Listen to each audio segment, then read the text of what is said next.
The Chinchorro mummies represent one of the most fascinating and enigmatic archaeological discoveries in South America. This ancient people, whose existence dates back approximately 9,000 years, developed complex mummification techniques that predate Egyptian ones by nearly 2,000 years. However, what is most intriguing is not only their age, but also their purpose and the meticulous workmanship of these bodies, which leave questions and challenges for archaeologists and historians to this day.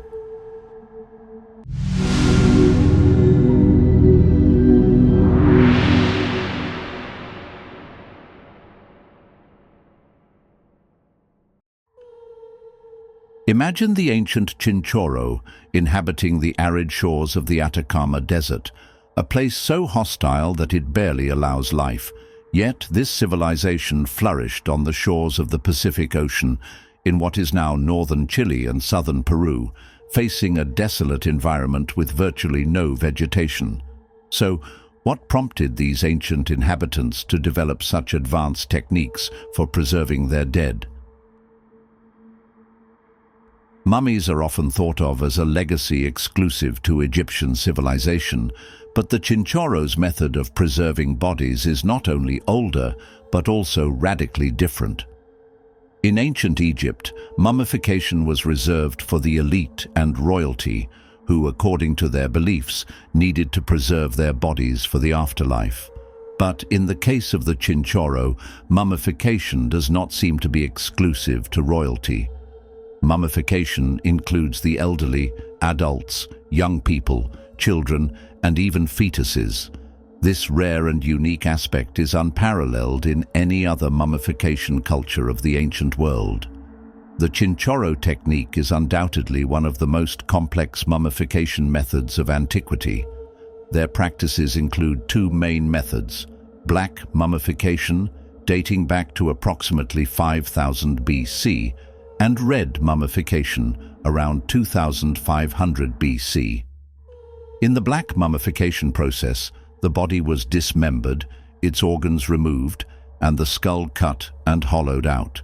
The bones were then reconstructed, and the limbs were reinforced with reeds for support, before being covered with a white ash paste that simulated skin. The final touch was the application of a black layer, possibly manganese, that covered the entire body. In contrast, the Egyptians developed less invasive embalming methods. These included the natural dehydration of bodies and the use of resins and bandages, but without the extreme structural reconstruction practiced by the Chinchorro. In Tenerife, the Guanches, a native people of the Canary Islands, also practiced mummification of their dead, albeit to a lesser extent, and using techniques reminiscent of Egyptian ones. However, unlike the Chinchorro, Guanche mummification was limited to figures of higher social status and generally did not include the meticulous restructuring of bodies, as did the peoples of the Chilean desert. Unlike other cultures, the Chinchorro left no written records or monuments to explain their motivations behind this laborious practice. This raises a big question. Why would a fishing culture, whose life revolved around the ocean, dedicate so much time and resources to mummifying their dead? One theory suggests that these preserved bodies served as ancestral presences, being revered and possibly carried with tribe members on their journeys.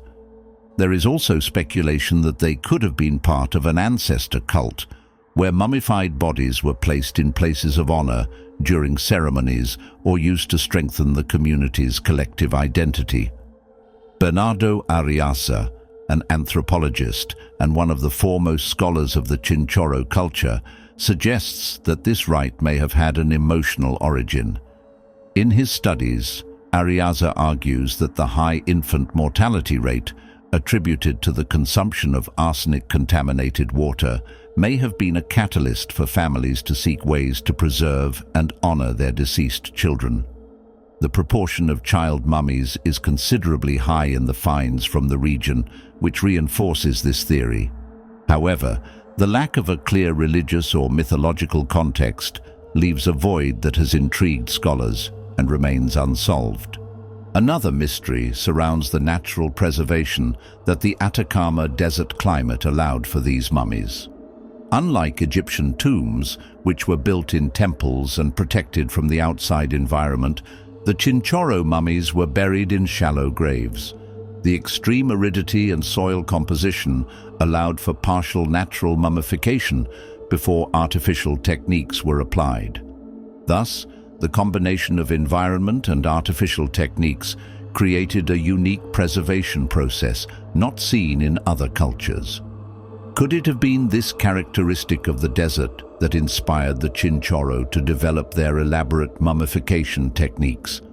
Or perhaps there was something deeper, a belief in the power of the earth itself, that led them to perpetuate these practices for thousands of years. Like Egyptian mummies, Chinchorro mummies reveal an obsession with preserving the body, although the reasons and methods differ significantly. However, some compare the detailed work of Chinchorro mummies to another type of ritual mummification in the Andes, such as the Inca mummies of children sacrificed in the Capacocha rituals. These mummies, found on mountaintops thousands of meters high, were preserved by extreme cold in a kind of natural mummification. Although the cultural contexts are different, both practices reflect a deep connection with the environment and a devotion to preserving the physical body, perhaps as a channel for the spirit. But while the Egyptians embalmed their dead for the journey to the afterlife, the reason why the Chinchorro preserved theirs remains a mystery. Some archaeologists suggest that Chinchorro mummification may have been a way to retain the dead among the living, maintaining them as a physical and tangible presence. Perhaps this ancient civilization believed that the dead could protect the living. Or perhaps it was a way to preserve the essence of their loved ones, keeping them ever present in the community.